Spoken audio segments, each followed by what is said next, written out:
The notification chimed on my phone at 3:17 a.m. Frankfurt time, a cheerful little sound completely at odds with the dread that had been coiling in my gut for the past hour. It was an alert from my home security system, motion detected, living room. Normally, this wouldn't be alarming. Sarah, my wife of 15 years, was home. But I've been trying to call her for the last 3 hours since my Engineering Expo keynote finished and my calls went straight to voicemail. My texts, marked as sent, remained stubbornly unread. A cold, unfamiliar sensation had started to creep up my spine. So, when I tried calling her work mobile, then her personal one again, only to be met with that flat, impersonal, "The number you have dialed is not available" message from the automated voice, I knew. She hadn't just silenced her phone, she had blocked me. Me, her husband, stranded thousands of miles away on a work trip I hadn't even wanted to take. Why would she do that? The only logical reason was that she didn't want me to reach her. And there could only be one truly compelling reason for that. The security app loaded slowly over the hotel's spotty Wi-Fi. The live feed for the living room camera flickered, then stabilized. And there she was. Sarah. My Sarah. Laughing, her head thrown back, a glass of wine in her hand. She wasn't alone. A man I didn't recognize, dark-haired and a bit younger than me, was on our sofa, his arm draped casually over the back, inches from her shoulder. They weren't just talking, they were comfortable, intimate in a way that screamed familiarity. He leaned in, whispered something in her ear. She giggled, that specific, soft giggle I hadn't heard directed at me in months, maybe years. Then he kissed her. Not a peck on the cheek. A deep, lingering kiss right there on the sofa I'd spent a month researching, the one we'd bought with my first significant bonus. My breath hitched. The room in Frankfurt suddenly felt like a vacuum, all the air sucked out. I didn't shout, didn't throw my phone. I just sat there, on the edge of a generic hotel bed, a witness to my life imploding in grainy, 1080p resolution. She'd blocked me, thinking herself safe, unobserved. She'd forgotten about the Secure Home Plus system I'd installed after Mrs. Henderson's place down the street was burgled 2 years ago. I'd even given her a tutorial on how to use it, how to arm and disarm it, how to check the feeds. She'd smiled, said it was my nerdy project, and probably promptly forgot every detail, assuming it was just another gadget I'd obsess over for a week. She forgot I could see everything. And in that moment, watching them, a strange calm settled over the initial shock. It was the calm of absolute certainty, the chilling clarity that comes when all illusions are stripped away. My marriage wasn't just in trouble, it was a lie. And Sarah, my wife, was at the heart of it. The conference, my colleagues, the project deadlines, they all faded into an irrelevant hum. My new priority, my sole focus, crystallized with cold precision. I would watch, I would gather, and then I would act. This wasn't going to be a messy, emotional confrontation. Oh no, this was going to be handled my way. Methodically. We'd met young, Sarah and I. I was 25, a junior engineer with more ambition than actual experience, and she was 23, working at a local art gallery full of passion for impressionist painters and a smile that could, and often did, light up entire rooms. We married 2 years later, a small, simple ceremony with close friends and family. The first few years were a whirlwind of building our lives together. I climbed the ladder at work, putting in the long hours, driven by a desire to provide her with everything she wanted, everything we talked about.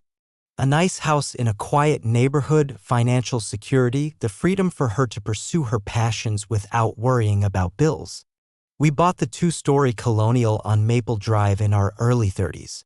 It needed work, but we had visions of garden parties and cozy winters by the fireplace. I learned basic plumbing and carpentry from YouTube tutorials. She picked out paint colors and antique furniture. It was our shared project, our nest. I thought we were happy. Truly, deeply happy. I wasn't a man prone to grand romantic gestures, no surprise serenades or showers of roses. My love was in the everyday, in the consistency, in the quiet support.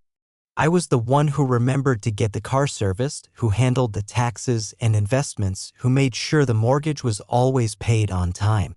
I was the steady hand, the reliable presence. I took pride in that stability. When her father fell ill, I was the one who drove her to the hospital every evening after work, who sat with her through the long silences, who managed the complicated insurance paperwork. When she wanted to take a pottery class, then a creative writing workshop, then finally settled on graphic design, I encouraged her, paid for the courses, celebrated her small successes. Her freelance work was sporadic, never bringing in much money, but it gave her a sense of purpose, and that's what mattered to me. We didn't have children. It wasn't a conscious decision at first, just something that didn't happen. Then, as years passed, it became an unspoken agreement. Our life was full, we told ourselves. We had each other. Or so I believed. My career demanded more of me as I got older. More responsibility, more travel. But I always made sure to call, to bring back little gifts, to try and reconnect when I returned. Sarah never complained about the absences. In fact, she often seemed to encourage them, saying she valued her me time to focus on her projects. I saw it as a sign of a healthy, independent relationship. Trust was the bedrock of our marriage, or at least, my side of it. I never checked her phone, never questioned her whereabouts beyond a casual, "How was your day?" Why would I? She was Sarah. My Sarah. The woman who knew my every fault and, I thought, loved me anyway. The woman I had vowed to spend my life with. The betrayal wasn't just about the act itself, the physical infidelity. It was the shattering of that trust, the realization that the foundation of our shared life was built on sand, on her carefully constructed deceit. The previous year, for our 15th anniversary on June 12, 2023, I'd taken her to a small coastal town in Maine. We'd walked on the beach, eaten lobster, and reminisced about our early days.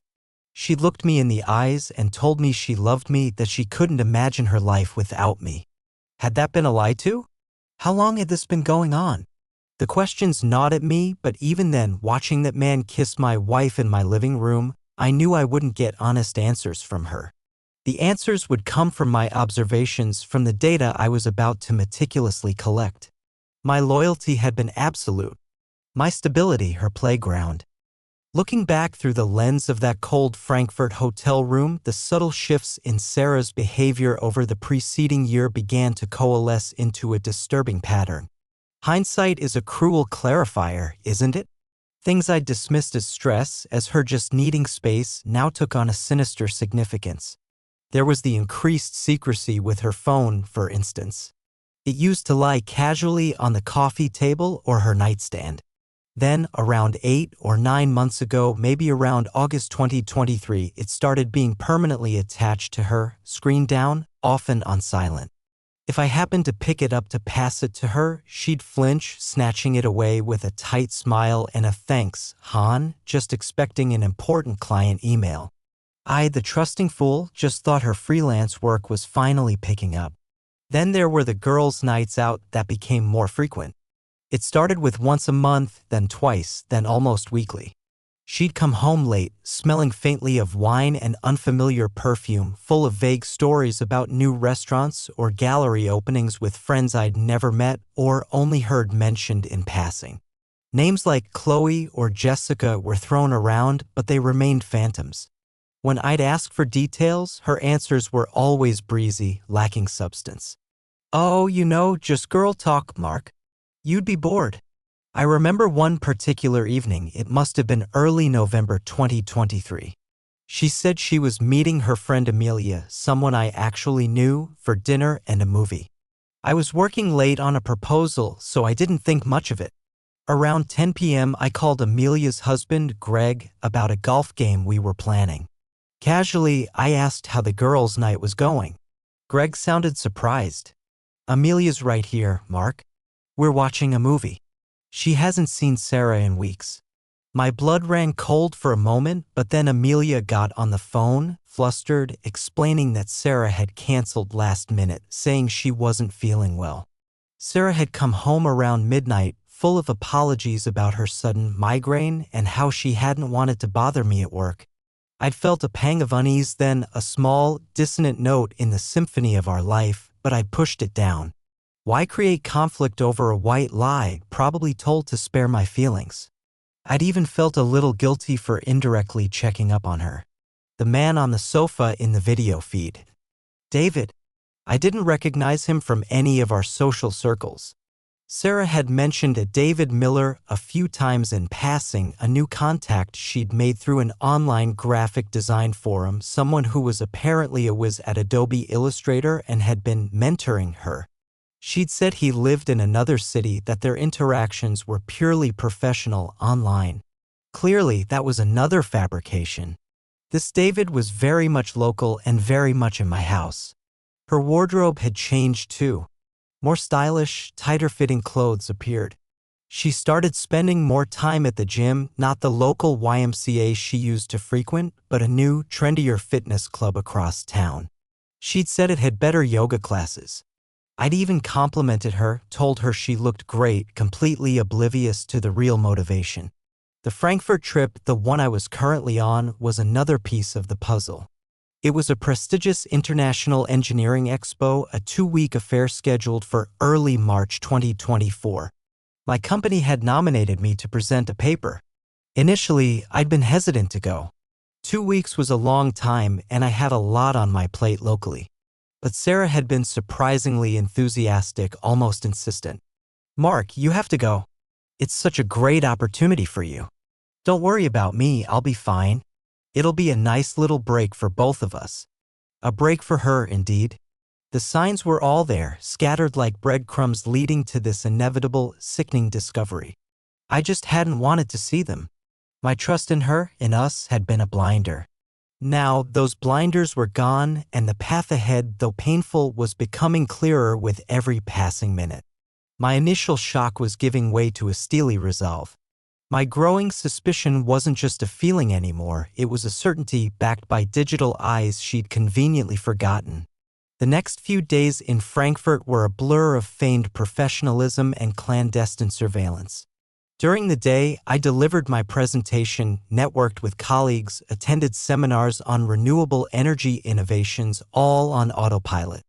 My mind, however, was thousands of miles away, glued to the live feeds from the Secure Home Plus cameras whenever I had a spare moment in my hotel room or a quiet corner at the convention center. The system had 4 cameras, one in the living room, one in the kitchen, one covering the front porch, and another at the back door. Crucially, the living room and kitchen cameras had audio recording capabilities. I became an unwilling archivist of my own cuckolding. David Miller, as I soon learned his name was from their conversations, was a regular fixture. He'd arrive shortly after I would have typically left for work had I been home, usually around 9:30 a.m. He had his own key. My key, probably. They'd spend hours together. Sometimes they'd cook lunch in my kitchen, laughing as they chopped vegetables, a disturbingly domestic scene. Other times, they'd disappear into the master bedroom, the one room without a camera, a small mercy I hadn't consciously planned but was now grimly thankful for. The audio from the living room, however, often picked up enough. Whispered sweet nothings, plans for their future. Once Mark's inheritance from his aunt clears, we can finally get that little place by the coast, Sarah said one afternoon, her voice full of girlish excitement. My Aunt Mildred's inheritance. We hadn't even received the preliminary paperwork from the estate lawyer yet. I felt a surge of icy rage quickly suppressed. This wasn't just about sex, it was about calculated financial opportunism too. I learned David was also married. He complained about his cold, uninterested wife, a classic cheater's lament. They spoke of weekend trips they'd take once things settled down. Every conversation, every stolen kiss, every shared glance was meticulously recorded by the Secure Home system onto its cloud storage, and I, in turn, downloaded every damning file to a new, encrypted external hard drive I bought from a small electronics shop near the Frankfurt Hauptbahnhof. I labeled each file with the date, time, and camera location. 202403051015000_living room.mp4 202403064143010_kitchen_audio.mp4. I took screenshots of particularly incriminating moments. My engineering mind, usually focused on schematics and stress tolerances, was now wholly dedicated to building an irrefutable case. The emotional pain was a constant, dull ache beneath the surface of my methodical actions. There were moments late at night in that sterile hotel room when the weight of it all threatened to crush me. The woman I had loved, the life I had built, all off it, a carefully crafted illusion. But I didn't let myself break. Not yet. I channeled the grief, the anger, the profound sense of betrayal into action. On the third day of my surveillance, I initiated contact. Not with Sarah, but with Arthur Jenkins, my lawyer. Arthur was an old college acquaintance, a sharp, discreet man who specialized in family law and complex divorces. I sent him an email from a newly created Proton Mail account. Arthur, urgent and highly confidential matter.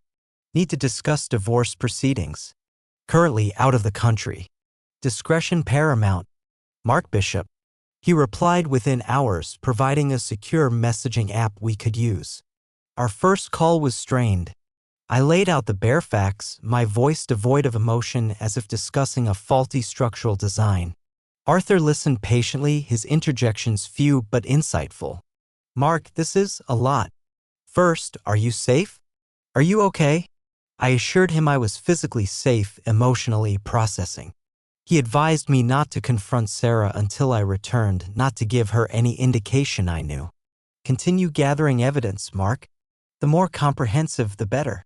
Video, audio, any financial irregularities you might suspect. We need to build an undeniable narrative. He explained the divorce laws in our state, the implications of infidelity on asset division, minimal, unfortunately, as we were in a no-fault state, but her behavior could influence spousal support and certainly the court of public opinion.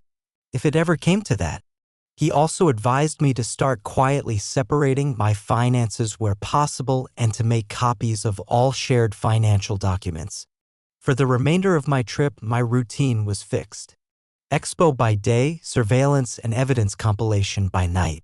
I downloaded bank statements, mortgage documents, investment portfolios from our shared cloud storage, the one Sarah never bothered to learn the password for. I discovered a new credit card in her name, bills sent to a P.O. box with charges for hotel rooms in nearby towns, expensive dinners, and gifts, clearly not for me. The picture of her secret life was becoming horrifyingly complete. David Miller, I learned through a quick, discreet online search using the name Sarah had let slip, was a moderately successful architect, married, with 2 young children. A family man betraying his own. This added another layer of disgust. My return flight was on March 15th.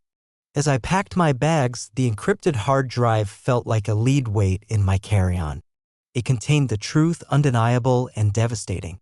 My strategy was forming. No dramatic airport confrontations, no tearful accusations. I would play the oblivious husband just for a little while longer until all my chess pieces were perfectly positioned. Justice wouldn't be loud or explosive. It would be quiet, precise, and utterly definitive. I landed at O'Hare on a gray, drizzly Friday afternoon, the weather a perfect mirror of my internal landscape. Sarah was there to pick me up, all smiles and welcoming hugs. Mark. Oh, I missed you so much, she gushed, a little too brightly, a little too forced. The kiss she planted on my lips felt like ash. The drive home was a masterclass in duplicity, hers and, increasingly, mine. She chattered about her week, her freelance projects, which I now knew were largely fictional, a minor plumbing issue I'd need to look at. I played along, asking the right questions, feigning interest. The loving husband returned from a long trip. Each word out of her mouth was a lie, and each polite nod from me a carefully controlled deception. The house looked the same, yet everything felt different, tainted. The sofa where I'd seen her with David. The kitchen counter where they'd leaned, laughing. I felt like a visitor in my own life. For the next week, I maintained the facade. It was excruciating. I'd go to work, come home, share meals with Sarah, listen to her plans, all the while knowing what lay on that hard drive, now securely locked in my office safe. I continued to monitor the cameras, though less frequently. David didn't visit while I was home, of course. Their communication, I presumed, had moved to more covert channels. During this week, I met with Arthur Jenkins twice. We finalized our strategy. He drew up the divorce papers, citing irreconcilable differences, the standard no-fault approach. But we also prepared a separate file, a meticulously organized dossier of evidence, video clips cued to specific timestamps, audio transcripts, financial statements highlighting her secret spending, even a brief background check on David Miller, confirming his marital status and address. This wasn't for the court, not initially. This was for Sarah. Arthur also advised me to quietly move half the funds from our joint savings and checking accounts into a new account in my sole name. He explained it was a standard preemptive measure to protect my share of liquid assets, perfectly legal before any official filing or marital settlement. I did this online one evening while Sarah was supposedly at her yoga class. The chosen day for the reveal was Saturday, March 23, 2024. 8 days after my return. I told Sarah I wanted to discuss our finances and plan a summer vacation, suggesting we sit down in my home office after breakfast. She seemed pleased, probably anticipating a conversation about how to spend more of my money. She walked into my office around 10 a.m., coffee cup in hand, a relaxed smile on her face. I was sitting at my desk, my laptop open. Arthur had advised me to handle this calmly, to present the information as factually as possible. No raised voices, no accusations initially. Just the truth. Morning, I said, my voice even. Grab a seat. She sat in the leather armchair opposite my desk, the one she'd always said was so comfortable. So, vacation plans? I was thinking maybe Italy this year, she began. I let her speak for a minute, then held up a hand.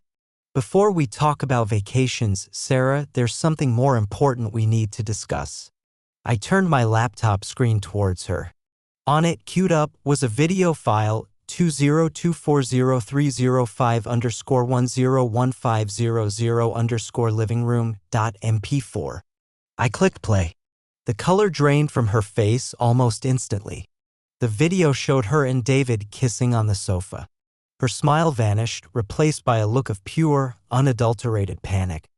I let the clip play for about 30 seconds, then paused it. Silence. Thick, suffocating silence. Mark? What is this? She stammered, her voice barely a whisper. It's from the secure home cameras, Sarah, I replied, my tone flat, devoid of emotion. The ones you forgot I could access while I was in Frankfurt. This particular clip is from March 5th. There are many more. From the 4th, the 6th, the 7th, the 10th, the 11th, pretty much every day I was away. I gestured to a neatly stacked pile of documents on my desk. These are the divorce papers Arthur Jenkins drew up. And this, I tapped a thick binder, is a summary of the evidence. Videos, audio recordings of your conversations with David Miller, including your plans for my Aunt Mildred's inheritance and details of your secret credit card and expenditures. Her eyes darted from the screen to the papers, then to my face, searching for, what? A loophole? Forgiveness? An outburst that would allow her to play the victim? She found none. Just calm, implacable resolve. David Miller, I continued, of 128 Willow Creek Drive. Married to an Emily Miller, I believe. 2 children. Does Emily know about your relationship, Sarah? Or about his plans to leave his family for you? She stared at me, speechless, tears welling in her eyes. They weren't tears of remorse, I suspected, but tears of being caught. I want you to pack a bag and leave today, Sarah, I said, my voice still quiet but firm. You can stay with David, or your mother, or a friend. I don't really care where you go. Arthur will be in touch with your lawyer, you'll need one, regarding the division of assets. Given the circumstances and the evidence of your financial indiscretions using marital funds for your affair, I don't expect alimony to be a significant discussion point. I slid the divorce papers across the desk. You will be served officially on Monday. She finally found her voice, a choked sob. Mark, please, we can talk about this. It's not what it looks like. It's exactly what it looks like, Sarah, I stated. It looks like 15 years of my life, my trust, my loyalty, systematically betrayed. There's nothing to talk about. Only terms to be agreed upon. She started to cry then, messy, heaving sobs. There was no shouting, no drama from my end. Just the cold, hard facts laid bare. The satisfaction wasn't in her tears, but in the quiet click of the chess pieces falling into place exactly as planned. My justice was the inescapable consequence of her own actions, delivered not with a bang, but with the calm presentation of irrefutable truth. Later that afternoon, a friend of hers, the mythical Chloe, it turned out, came and helped a visibly shaken Sarah pack a few suitcases. I didn't watch them leave. I just heard the front door close, a sound that was both an ending and, I hoped, a beginning. The weeks and months that followed were a period of strange calm and quiet dismantling. The divorce was, as Arthur had predicted, relatively straightforward. Sarah, faced with the comprehensive evidence and the potential for David Miller's wife to be informed, a card Arthur subtly hinted we held but preferred not to play unless necessary, was remarkably compliant. She hired a lawyer who, after reviewing our evidence summary, advised her to settle quickly and quietly. There were no protracted battles over assets. We sold the house on Maple Drive. I couldn't bear to live there anymore, every room a potential crime scene in my memory. The proceeds were split according to our pre-agreed terms, which were slightly more favorable to me given her documented misuse of marital funds. She didn't contest it. I heard through the grapevine that she moved in with David, though I made no effort to confirm this. His wife, Emily, apparently found out anyway. Not for me, but David, it seemed, wasn't as discreet as he thought. Their marriage, I later learned, also imploded. Poetic justice, perhaps, though it brought me no particular joy, only a grim affirmation of the destructive power of deceit. My focus was on rebuilding my own life. The first step was finding a new place to live. I opted for a modern apartment downtown, minimalist and uncluttered, a stark contrast to the cozy, memory-laden colonial. It felt clean, a blank slate. The silence initially was deafening. 15 years of shared routines, dinner conversations, the simple presence of another person, all gone. There were days of profound loneliness, moments when the phantom limb of my marriage ached with an almost physical pain. I allowed myself to grieve the loss, not of Sarah as she was, but of Sarah as I had believed her to be and the future I thought we had. I didn't rush into dating. The thought of trusting someone so intimately again felt daunting. Instead, I poured my energy into myself. I reconnected with old friends I'd neglected during my marriage.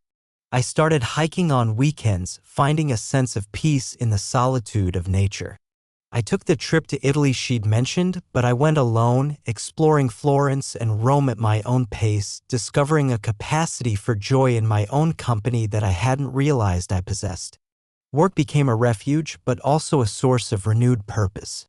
The Frankfurt Expo, despite its traumatic backdrop, had been a success professionally. New projects came my way, challenging and engaging. I found that the meticulousness and calm under pressure I'd applied to uncovering Sarah's betrayal and executing our separation were assets in my career too. There was emotional closure, but it wasn't a sudden epiphany.